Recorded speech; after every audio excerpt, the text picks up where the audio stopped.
Fuck you. A soft light comes on, revealing people standing in a circle, unconscious. Suddenly, a young woman wakes up. She calls out, but no one answers. She tries to move in front of herself, but a buzzer rings. She sees that she's standing on a red circle. She tries to move behind, but the buzzer rings again. She tries to touch the soldier next to her, but the buzzer rings for that too. There's a circle glowing on her hand. A man from the other side of the room tells her to stop moving. He says they can see us. She asks questions he can only guess the answers to. Another woman wakes up, panicked. He tries to calm her, but she moves, and a beam of electricity shooting from the middle of the circle of people kills her. Suddenly the lights come on and everyone wakes. One man dies instantly. The first man tells everyone to stop moving, while a cop is looking for his gun. He tells everyone to stand still and not to touch anyone. A beeping sound can be heard, and one of the men that was killed gets dragged away as his hand glows as well. The beeping continues and the electrical charge starts building. It kills the first man before he can speak again. Everyone is panicking now, but as they are calming down, the guy in the hat figures out that he's controlling the lights on the floor. The light stops in front of a woman, and the electricity zaps her. As the others ask what's going on, the guy in the hat tells them to see how they can change the lights on the floor. Everyone tries, per his instruction, and they realize they can only see the light they are controlling. The hat guy says that they are the ones that choose who dies. The beeping starts and another person gets zapped. The beeping starts again as the pregnant woman looks around, trying to figure out what is happening. The electricity zaps again, and she says that they are actually voting. She says that they're killing off whomever gets the most votes and that they choose by closing their hands.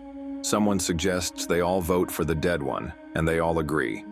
As the beeping is underway, when it stops, someone gets zapped regardless. The next time it beeps, they all try not voting. Suddenly, all of the pointer lights come on, and someone still gets zapped. The guy in the blue hoodie tells everyone to be quiet and suggests they develop a strategy so they are able to figure out their situation and stop what's happening to them. His suggestion, to kill the older people first. Hat guy agrees, but not everyone else. Blue hoodie says they should start with the first one on his right and kill them off clockwise.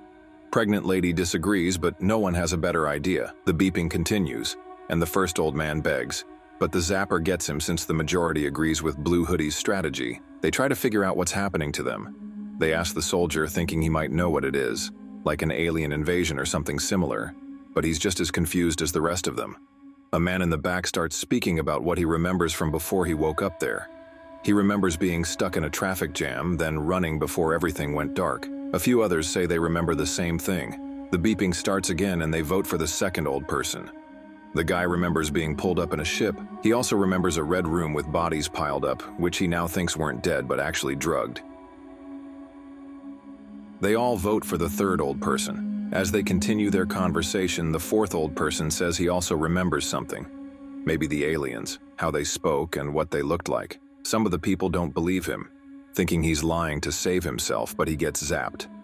Hat guy asks who will be the next in line to get zapped. They point to the hat lady, asking her how old she is. The fact that she's only 52 changes the minds of the others. She tells them that she had cancer, but she beat it.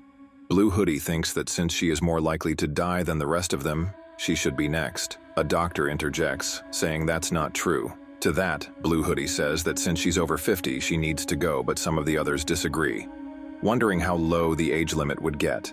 Eventually, Blue hoodie tries to convince them of his strategy to no avail. They kill him.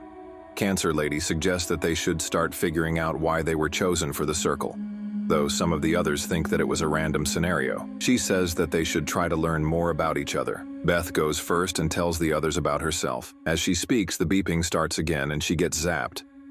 After that, most of the people think that they should not share their names and are apprehensive about sharing anything else. Craig goes next regardless, saying that the woman on his left is his wife. Someone asks who else knows each other, and a man from the back speaks up, saying he knows the doctor. The two of them don't want to share how they know each other, though. Craig continues begging the people not to kill his wife. The beeping continues, and another zap happens. Next, they ask the Hispanic man to speak, but he doesn't understand English. The woman behind him says she'll translate. She asks him about his family, and he says that he has 3 daughters down in Mexico. Red tie man starts the conversation about illegal immigrants, but the man in the flannel shirt asks him if he would need a green card to get abducted by aliens. They tell the translator to ask him if he was in the US legally, and he says no. The beeping continues, but it zaps a young girl in the front row, to the surprise of some. The cop recognizes a guy from the front row, Raul, because he beat up his own girlfriend.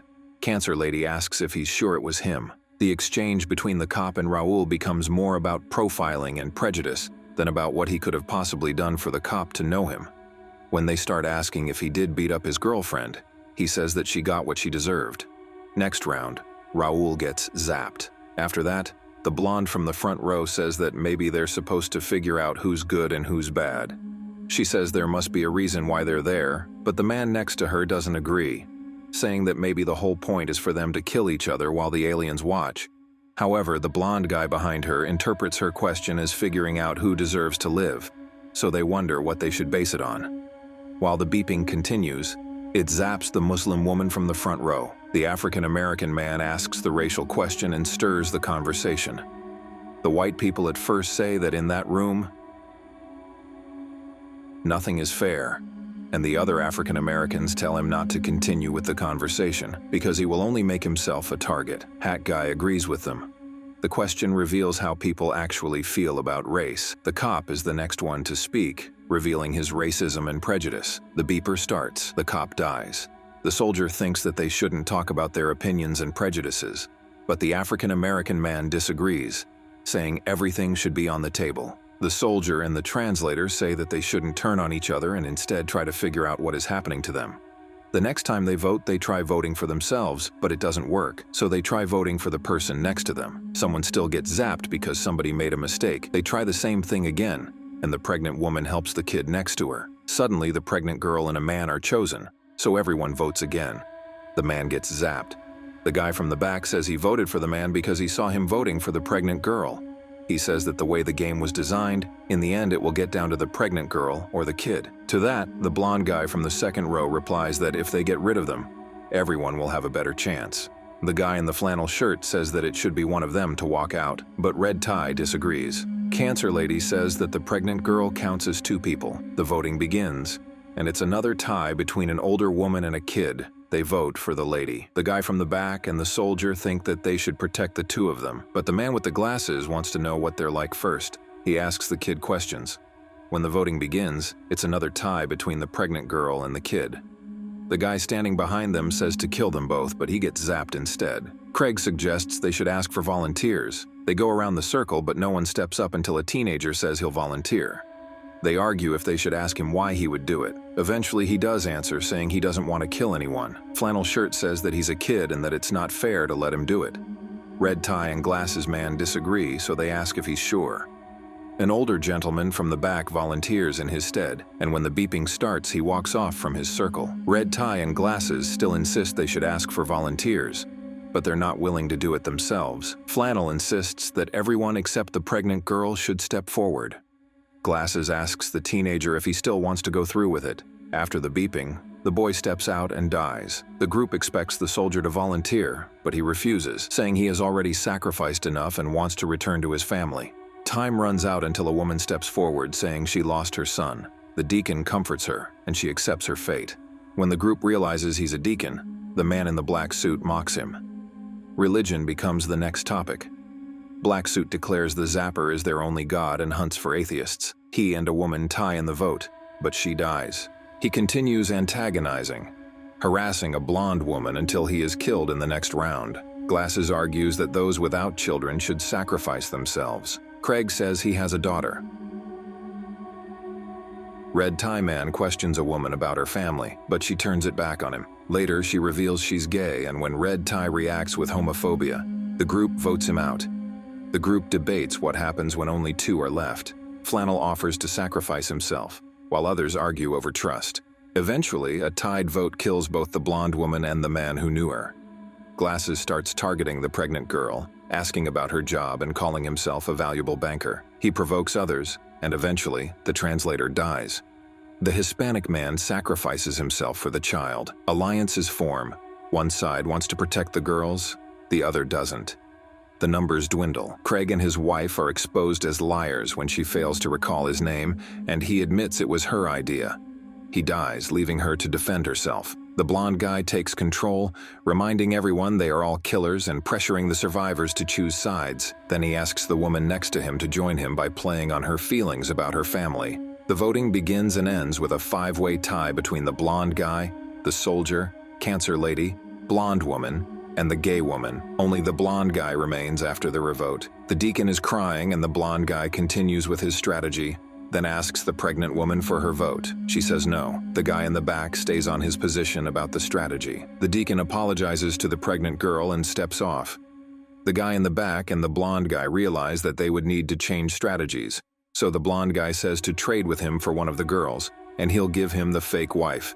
The voting begins and they all vote except for the older man. The wife dies. The guy from the back says that the older man never voted during the whole ordeal, and he made it all the way to where they are. The guy in the back and the blonde guy argue about him, with the first one making the other one think they will all vote for the older man.